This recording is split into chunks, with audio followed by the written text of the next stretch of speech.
झारखंड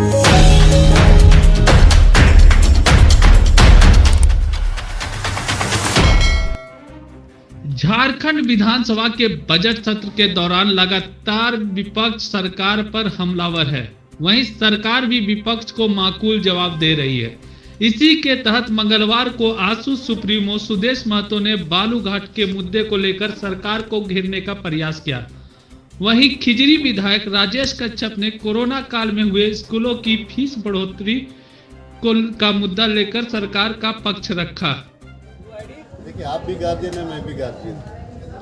क्षेत्र आप भी भ्रमण करते हैं, मैं भी भ्रमण करता हूँ। क्षेत्र भ्रमण करने के क्रम में सारे लोगों को पता है कि देखिए, प्रदेश के बहुत सारे ऐसे गरीब लोग जो अपने बच्चों को इंग्लिश मीडियम स्कूल में पढ़ाना चाहते हैं और पढ़ा भी रहे हैं, तो प्रयास कर रहे हैं।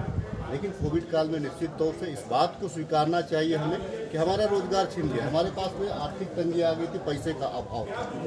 उस परिस्थिति में क्योंकि बच्चों का भविष्य को तय करने के लिए बहुत सारे गार्जियन डिप्रेशन में चले गए, तो मैंने सरकार से आग्रह किया है कि क्योंकि वस्तुस्थिति हम तमाम लोगों को से हम लोग वस्तु से वाकिफ हैं, आग्रह हमने किया है कि चिन्हित कर वैसे बच्चों को जो सक्षम नहीं है। ऐसे ना हो कि फी के अभाव में उसको स्कूल से निकाल दिया जाए।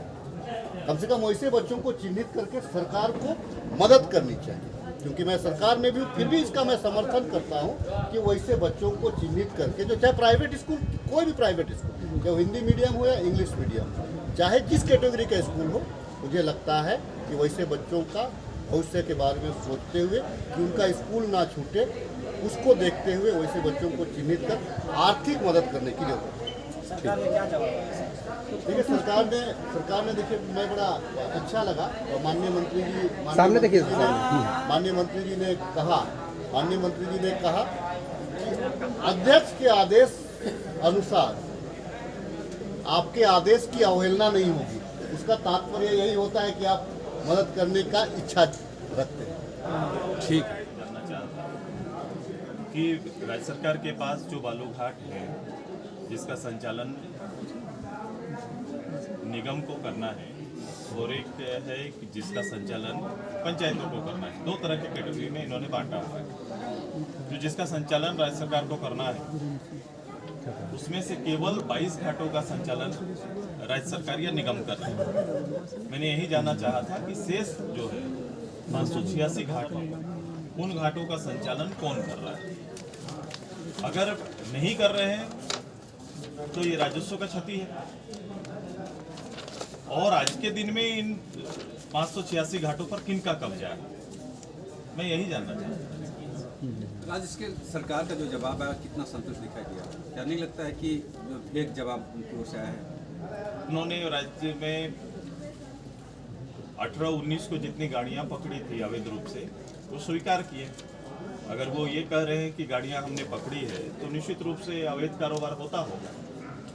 उसकी संख्या और उससे वसूली लगभग 4 करोड़ रुपया दिखाया गया। 888 गाड़ी पकड़ा गया 19-20 में। 20-21 में लगभग 1300 गाड़ियां पकड़ी जाती है, लेकिन वसूली 2 करोड़ कुछ, तो उस अनुपात में आधा वसूली हो पाती है। तो ये वसूली का जो रास्ता है, इसमें कौन सी बाधा हुई कि अनुपात में कम गाड़ी होकर भी 18-19 में ज़्यादा वसूली हो गया, और अधिक गाड़ी होने के बाद भी हमारा 20-21 में ये नहीं हो पाता। और ये सर्वविदित और राज्य का एक ज्वलंत विषय है। इसको लेकर सभी लोग, आम लोग ये चीज़ देख रहे हैं कि गवर्नमेंट के संरक्षण में ये चीज़ें चल रही हैं। सरकार का कोई स्पष्ट जवाब नहीं, मंत्री किस विभाग से है नहीं, उन्हें जवाब देने दिया जाता है। तो ये जो जवाबदेह राज्य के राजस्व पर श्वेत पत्र लाने वाली गवर्नमेंट को इसमें जवाब देना चाहिए कि मैं राज्य के राजस्व लाने का कौन सा तरीका अपनाएं, और इस तरह से अगर व्यवस्था है तो राज्य के कोष में जो सीधे आने वाला जो आय है, जिसका खर्चा हम लोग फिर व्यय के रूप में विकास की योजनाओं में करते हैं, उस पर प्रभाव पड़ेगा। 15 दिन में जो झारखंड नियमावली के धारा 52 को संशोधन करने का विषय, मैं आपके माध्यम से यह जानकारी देने आया हूं कि धारा 52 में जब संशोधन होगा तो मुख्यमंत्री प्रश्नकाल जो है, वो मुख्यमंत्री प्रश्नकाल स्वतः समाप्त हो जाएगा। मुख्यमंत्री प्रश्नकाल को समाप्त करने के लिए ये धारा 52 में संशोधन इस सरकार के कहने पर माननीय सदस्य के द्वारा लाया गया। अब मुख्यमंत्री प्रश्नकाल एक ऐसा विषय है जिसमें कोई भी माननीय सदस्य नीतिगत मामले मुख्यमंत्री से पूछ सकते हैं। पिछला 2 साल तो कोरोना काल के चलते मुख्यमंत्री प्रश्नकाल से मुख्यमंत्री भागते रहे। अबर बार सदन में जब हम लोगों ने स्ट्रेटेजी चेंज किया और मुख्यमंत्री को घेरना और पकड़ना शुरू किया, इससे घबराहट में मुख्यमंत्री हड़बड़ा करके ये संशोधन लाने का काम किया। इससे 3.5 करोड़ जनता की भावना आहत हुई।